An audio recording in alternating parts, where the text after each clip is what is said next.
Pero lo más importante ahora es ya ponernos en contacto con Juan Diego, que es de Panamá. Está tomándose estos minutos para hablar con Mañanas por primera vez en este martes 30 de marzo. Así que sin más, ya vamos a saludarlo. Muy buen día, Juan Diego. Muchas gracias por atendernos. Hola, buenos días, ¿cómo están? Saludos desde Panamá. Un abrazo. ¿Desde qué parte de Panamá nos estás hablando en este momento, Juan? Del distrito de San Miguelito, en la ciudad de Panamá. En San Miguelito, así que un abrazo para toda la gente de Panamá. Y antes que nada, Juan Diego, que veníamos hablando ya hace unos días de esta noticia que salió acá, que se pudo conocer en Uruguay sobre estos dos anteproyectos de ley que tú ibas a presentar, pero antes queríamos sacarnos una duda, que nos cuentes cómo es eso que sos diputado de libre postulación. ¿Qué significa?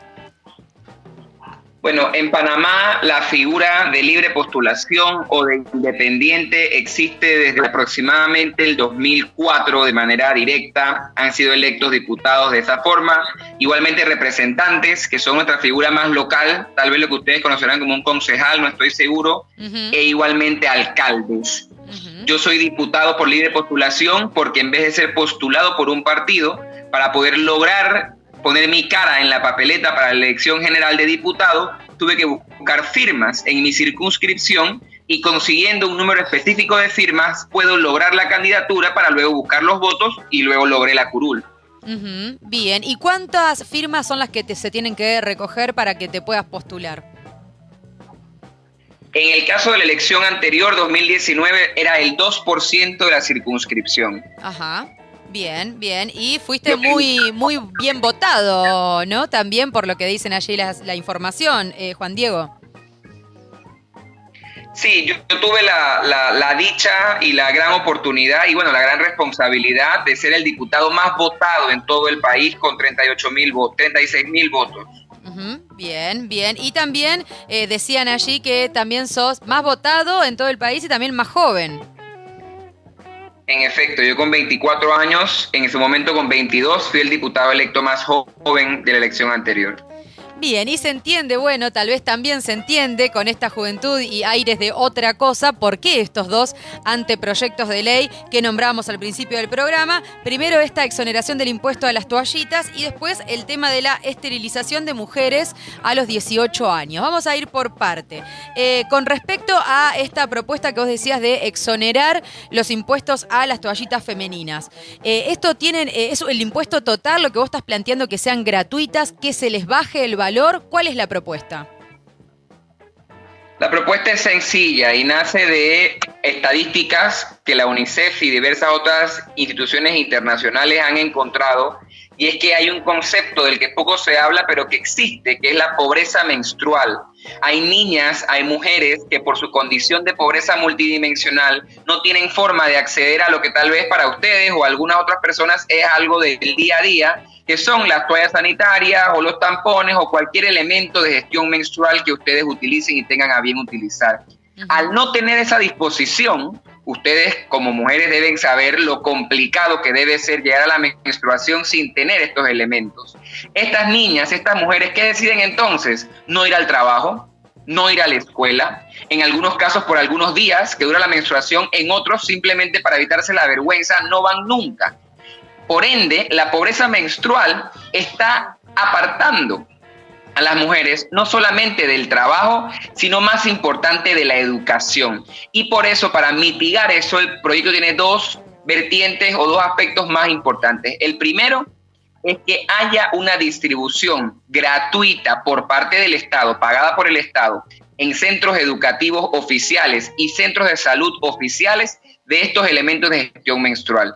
Y en segundo lugar, que es un tema más de reivindicación que de otra cosa, es darle el valor o darle la categoría que merece a estos elementos de gestión menstrual y volverlos de uso indispensable para así asegurar que estén exentos del 7% que en Panamá pagamos por la transferencia de bienes, muebles y servicios.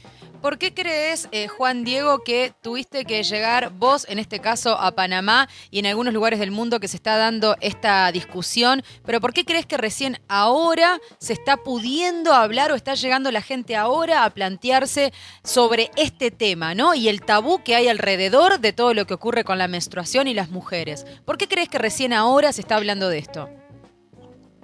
Sí, lo primero que creo y que yo no puedo negar ni aquí en Panamá, y yo creo que la región nuestra, latinoamericana, tal vez ustedes son un ejemplo, usted me contará, pero creo que ustedes van bastante mejor que nosotros, pero el machismo, la falta de entendimiento sobre el rol que la mujer ha venido llevando, ojo, no el que debe llevar, el que ha venido llevando debido a ese machismo institucionalizado, es algo que hace que tal vez, no sé ustedes que trabajan en un programa de radio, hace algunos años sería impensable hacer un programa de radio hablando de la menstruación, porque qué pena, porque qué asco, porque qué vergüenza.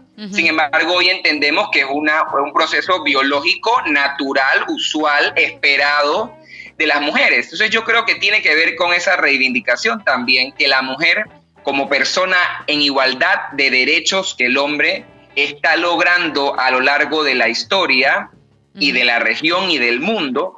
Y yo creo que ustedes dijeron algo muy interesante y que yo creo que es correcto, y es que nosotros, yo como joven, entiendo eso sin tener que ser mujer, pero siendo hijo de una madre, siendo primo de una niña que hoy cumple 15 años, siendo novio de una niña, de una mujer, de una joven, yo entiendo entonces mejor el rol de la mujer y estoy dispuesto desde mi espacio de poder a defenderlo en lo que sea posible. Allí en la nota, Juan Diego, que estuvimos leyendo, también se hablaba de que este impulso es necesario y es urgente porque se tiene que resolver cuanto antes, pero también se hablaba del tema ambiental respecto a estas toallitas, ¿no? Que nada dice que ahora hay que hacerlo con esto porque es lo que se puede tener más accesible. Pero se está viendo de aquí a futuro, a largo plazo, el tema de poder brindar esta asistencia, pero luego ir buscando otras alternativas que vayan de la mano, no solamente con el medio ambiente, sino también con la naturaleza de las mujeres?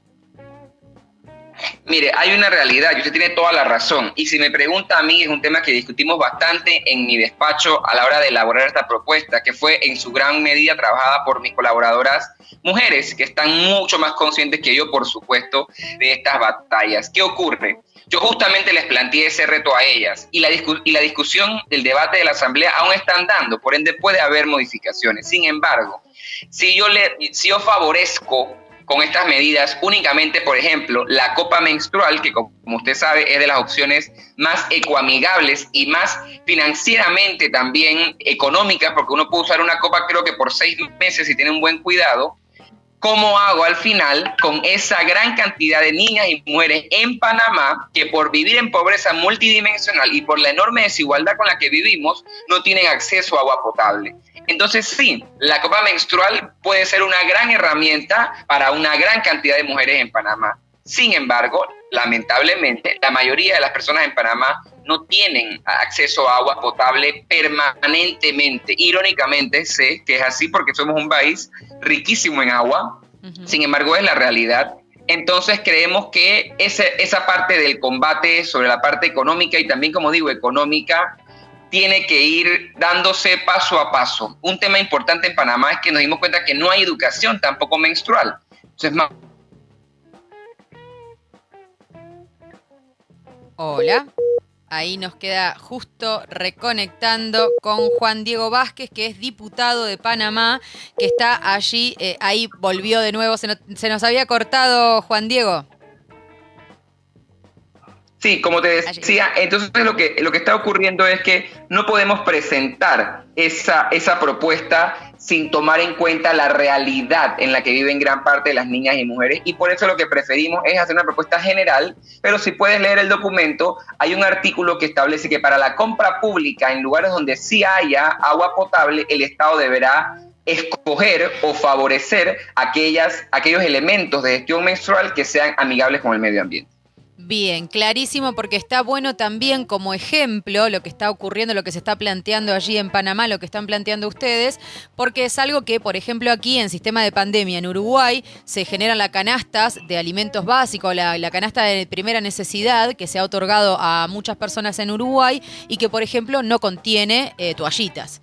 como si no fuese de primera necesidad. Entonces, ver que en otros lugares del mundo, y tampoco en la otra punta, acá cerca también se está hablando de estos temas y cómo se están implementando y que es posible, ¿no? Que es viable. Definitivamente, yo lo que creo, y no sé si eso suena mal o suena bien, pero soy realista en algo. Uno, yo creo que esta iniciativa, por ejemplo, la de la gestión menstrual, que es un poco menos polémica, llamemos, yo creo que sí lleva muchas posibilidades de convertirse en ley de la República pronto en Panamá, gracias al apoyo que hay de colegas mujeres y también colegas caballeros en la Asamblea. Pero yo estoy contento con una sola cosa, y mire a dónde he llegado yo, ¿no? A tener que conversar con un programa que ni siquiera es de Panamá sobre estas iniciativas, y con que podamos discutir y debatir estos temas, yo creo que bastante se logra. Bien, muchas gracias también por ese reconocimiento, y es la idea de poder difundir y dejar un poco, rompiendo un poco las fronteras, porque lo que aqueja a las niñas, adolescentes y adultas de Panamá también aqueja aquí en Uruguay y en todo el mundo sin duda. Y ahora sí, ¿qué se te armó? Me imagino que se te debe haber armado un embrollo tan grande con esta segunda propuesta, ¿no? A nivel nacional. ¿Cómo es la situación en Panamá para la esterilización en varones y en mujeres hoy? Ok, mira, lo primero es establecer que el proyecto de ley no habla de esterilización de mujeres, habla de esterilización de personas, que es lo que hasta antes de esta propuesta se hablaba en Panamá. Siempre se ha hablado de esterilización femenina, cuando al final debemos hablar de esterilización de personas, porque tanto el hombre como la mujer pueden, si así lo desean, acceder a este procedimiento. En Panamá, tengo que reconocerlo, tal vez ustedes lo saben, vivimos en una sociedad bastante conservadora. Yo, por ejemplo, soy una persona católica desde nacimiento, pero no por eso, sobre todo en los espacios que hoy ocupo, no puedo permitir que mi creencia o parte de mi creencia monopolice mi criterio. Entonces, las leyes hasta el momento en Panamá y alrededor del mundo históricamente han venido discriminando a la mujer y poniendo al Estado, y en algún caso a hombres o personas terceras, como médicos, a decidir cuándo una mujer puede realizar un procedimiento que es personalísimo o que debe ser personalísimo. La última ley en Panamá es la Ley 7 del 2013, que establece que para una mujer acceder a un procedimiento en un hospital oficial, y esto es importante, en un hospital oficial, es decir, público, tiene que tener 23 años, una recomendación médica y por lo menos 2 hijos. Es decir, le quitas la decisión a la mujer que debe tomarla, mientras que el varón solamente con 18 años puede ir y con mucho gusto le hacen el procedimiento. ¿Cuál es el problema entonces? Que la ley actualmente, el status quo, discrimina no solamente entre hombres y mujeres al establecer diferentes condiciones, sino entre mujeres ricas y mujeres pobres. ¿Por qué? Una dama con dinero, con 18 años, si la mamá lo quiere o el papá lo quiere y le da el dinero, o si ella ya lo tiene por las condiciones en las que ha vivido, puede pagarse su procedimiento en un hospital privado al momento y lo recibe en el momento. Entonces, esta disposición solamente limita a aquellas personas que por X o Y motivo no pueden pagarlo, siendo entonces una enorme discriminación, no solamente en razón del sexo, sino en razón del estatus socioeconómico, y para mí eso es insostenible. Sabes que mientras te escuchaba recordaba que aquí en Uruguay pasaba lo mismo. En mi caso particular, a mí a los 18 años me mandaron a mi casa a tener un hijo y después que vaya de nuevo, cualquier cosa si quería, por ejemplo. Y eso cambió, eso se modificó una vez que se despenalizó el aborto aquí en Uruguay y que entra dentro de las formas de protección, ¿sí? Que los métodos de protección que te brindan luego de realizar un aborto legal y seguro aquí en Uruguay, a través de eso está dentro la esterilización. Por eso, a raíz de esta ley, se pudo quitar esto que ocurría y que ocurre hoy en Panamá también. ¿Esa discusión se está dando en Panamá? ¿Se dio? La discusión aquí que estamos planteando es específicamente el tema de la esterilización, porque yo siento que aunque sí, ambos temas que tú has planteado tienen que ver con la salud reproductiva de la mujer, son temas distintos y son temas que mezclarlos puede traer consideraciones aún más complicadas a la hora de tener las discusiones. Aquí lo que se está planteando es que la mujer tenga el derecho a decidir justamente para evitar tener que llegar a considerar siquiera la posibilidad de un aborto. Aquí en Panamá las causales para el aborto son solamente aquellas establecidas en el Código Penal como eximentes, que son, como ustedes las deben conocer, cuando es producto de una violación, cuando hay problemas para la mujer o cuando hay problemas para el bebé, cada uno en su etapa específica. Entonces la discusión de momento sería mantener o mejorar, mejor dicho, el ordenamiento en temas de esterilización para evitar entrar en esas discusiones un poco más complejas. Claro. Y bueno, aquí también cuando se dio esa discusión, también se dio por este mismo tema, ¿no? Que hablando de esto, de que la esterilización sea de libre acceso, no era necesario después tener que andar tomando otras decisiones, también porque una con la seguridad de hacer con su cuerpo lo que desea, lo que necesita, no tenía luego que verse expuesta a otras cosas. ¿Cómo fue la repercusión, Juan Diego, las repercusiones que tuviste con estos dos anteproyectos de ley a nivel del país? Bueno, mira, yo quedé sorprendido, no tengo por qué mentirte, porque aunque obviamente son temas para mujeres, nunca, o que le hacen justicia a la mujer, pero al final el machismo nos ataca tanto a hombres como a mujeres, nunca pensé ver tantos comentarios, inclusive algunas anécdotas que compartieron de mujeres, niñas y jóvenes sobre este tema. Eso me puso muy contento porque me hizo sentir que estaba representando a la mitad más uno, porque aquí en Panamá yo creo que hay un poco más de mujeres que hombres de nuestra población y que por mucho tiempo, por lo que me decían ellas, se habían sentido no representadas. Eso me dejó muy contento, sobre todo porque además yo presenté ambos proyectos en el marco del 8 de marzo, por lo que todavía fue mucho más especial y simbólico. Me sorprendió también, y tengo que reconocerlo, la falta de entendimiento sobre estos temas de algunos de mis colegas varones, que hay un tema que también tienen que saber, y es que mientras yo soy el más joven, la media de edad debe estar en los 50 años en la asamblea. Por ende, no solamente lo entiendo yo muy bien, sino que soy de los pocos que lo entiende muy bien.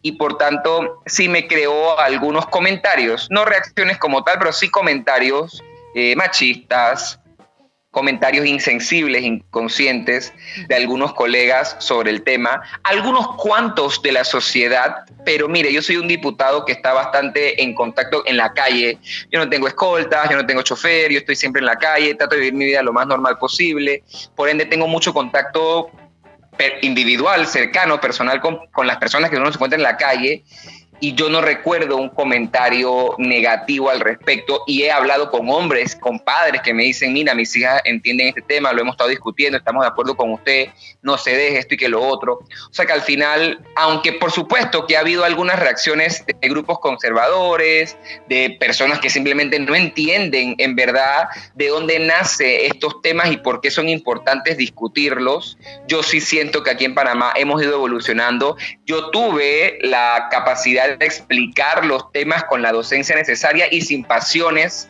porque esto es un tema, aunque claro que levanta pasiones, debe ser un tema científico, debe ser un tema técnico, debe ser un tema jurídico, y yo creo que la gente lo pudo entender muy bien por el enfoque que pudimos brindar, y yo creo que la aceptación es mucho mayor que el rechazo hacia las propuestas. ¿Qué tal, Juan Diego? Buen día, acá Martín te saluda. También estuve mirando que en tu Twitter planteas la necesidad de la discusión sobre el cannabis medicinal. Correcto. ¿Cómo está esta situación ahí en Panamá? ¿Y hay alguna idea de también armar algún anteproyecto sobre esto? Bueno, en Panamá esa discusión ya lleva 2 periodos constitucionales. Los últimos años del anterior, alrededor del año 2017-18, y lo que va de todo que comenzó en 2019. Lo que ocurre es que, por supuesto, la pandemia detuvo por un tiempo la discusión. Sin embargo, ya existía un consenso bien amplio de todas las personas, los consumidores, la comunidad científica, los diputados proponentes, los gremios empresariales o comerciales. Ya había un gran consenso de ese tema, aunque hay alguna clase de rechazo. Yo, como les decía, aun cuando somos una sociedad bastante conservadora, creo que hemos crecido en algunos temas, y este es un tema en el que el rechazo también existe, pero no es tan importante, no es tan significativo. Lo que ocurrió, y les cuento, que es mucho más político que social, es que en la asamblea, como ustedes sabrán, creo que en todas las asambleas del mundo, lamentablemente, hay intereses particulares, hay intereses económicos que se ponen detrás de las iniciativas y las empañan o buscan sacar provecho económico de ellas. ¿Y qué ocurrió? Justo cuando ya había un consenso finalmente para arrancar la discusión, un grupo de diputados presenta una modificación para que las licencias para poder la introducción, la venta, la comercialización, la producción del cannabis medicinal se limitase a 3 licencias por un periodo de 10 años. Es decir, estaban estableciendo un monopolio o un oligopolio. Y allí obviamente hubo un impasse en el que, en vez de discutir los beneficios que tiene, lo importante que es, empezar por lo menos a hablar del tema de la despenalización que tiene en Panamá miles de personas detenidas, a mi juicio, como producto de un problema social y de un derecho penal de autor y no de causa. Se paró la discusión porque se sintió, una vez más, decía la gente, ¿no? La asamblea demostrando por qué no sirve y por qué solo piensan en el dinero de otros, cuando solamente fueron algunos diputados los que tenían esa propuesta. Entonces, hoy en día se está en una mesa técnica que es como una discusión en la que participan algunos diputados con algunos expertos para darle una nueva forma al proyecto y poder tomar la discusión lo antes posible. Yo tuve que empezar a publicar esos comentarios que ustedes vieron para que la discusión no se saliera de foco. Y es que el tema, por supuesto, es que no debe haber 3 licencias. Por supuesto que no. Pero sí, tenemos que tener la discusión. Está claro. ¿Y también esta discusión se da para el uso recreativo del cannabis? ¿O eso todavía...? No está incluido el uso recreativo en la propuesta. Bien. Bien, Juan Diego, y antes de Pero ya... yo creo que hay que ir paso a paso, ¿no? Tal cual, tal cual. Sí, sí, bueno, y así va, de a poco se van generando estas discusiones, que está bueno el tiempo que lleve necesario mientras llegue a algún puerto, todo este tipo de discusiones. Y antes de despedirte, Juan Diego, quería hacerte una consulta con esto de que hablabas del Estado conservador, pero aún así que se está rompiendo, que se está deconstruyendo. ¿Cuál es la presencia de las mujeres en el Estado en Panamá? ¿Hay gran presencia en los cargos públicos altos? ¿Hay mayor presencia desde la militancia nada más? ¿Cómo es la situación? Lamentablemente es baja, considerando que, como le expliqué, en Panamá creo... Bueno, se nos queda ahí. Estamos en directo hablando a Panamá con Juan Diego Vázquez. Es una llamada de WhatsApp, vecine, porque estamos hablando directamente allí. Ahí se volvió a conectar. Disculpanos, Juan Diego. Ahí te tenemos de nuevo en línea. No se preocupe. Yo, como le decía, en el Ejecutivo creo que tenemos 15 ministros y ministras, pero yo creo que hay como 40% de mujeres. Es decir, es un número no tan malo, pero no es el que debería ser, sobre todo cuando la decisión de nombrar recae en una sola persona y no en el poder popular, que debería ser sencillo poder asegurar la paridad, pero no está estable, no existe hoy en día, y creo que nunca ha existido ese caso. En la asamblea donde yo trabajo, lamentablemente de 71 diputados, solamente hay 15 mujeres, es decir, una marcada minoría. Y eso se está trabajando ya en reformas electorales para introducir temas de paridad. En las alcaldías, nosotros tenemos 81 municipios, creo, o 89 municipios, no recuerdo bien, y creo que solamente hay como 10 alcaldesas mujeres. Y en las juntas comunales, que son, como les explicaba, el espacio más bajo de elección popular, de representación popular, tenemos como 600 y tantas juntas comunales, y las mujeres deben abarcar tal vez un 20%. O sea, hay un trabajo importante aún por hacer, pero sí están surgiendo los movimientos cada vez más fuertes para apoyar a la mujer en espacios públicos, como desde los partidos políticos, como desde grupos sociales individuales, y eso es muy importante. Nos llegaba un mensaje para ti, Juan Diego Vázquez, de una vecina aquí de Punta del Diablo, que dice: clarísimo, Juan Diego Vázquez, esperanzador el relevo en la política por las nuevas generaciones, decía Lili. Así que queríamos también, antes de despedirte, leerte este mensaje y agradecerte por estos minutos de intercambio que están surgiendo aquí en Ulmañana, y que sepas que tenés Radio Ulma y Ulmañana abiertos cuando necesites. Muchas gracias, de verdad, estoy honrado con que me hayan escrito muy contento con haber participado e igualmente quedo a la orden. Ojalá pueda ir a visitar por allá algún día y hago el programa desde presencialmente en la cabina. Mirá que cuando la gente dice eso al aire, nosotros lo dejamos grabado y después los corremos toda la vida detrás, diciendo, mirá que cuando vengas tenés que caer al estudio, te aviso. ¿Cómo no? Cuenten con eso. Un abrazo, Juan Diego, muchísimas gracias, un abrazo a toda la gente de Panamá. ULMA. Radio Comunitaria Punta del Diablo.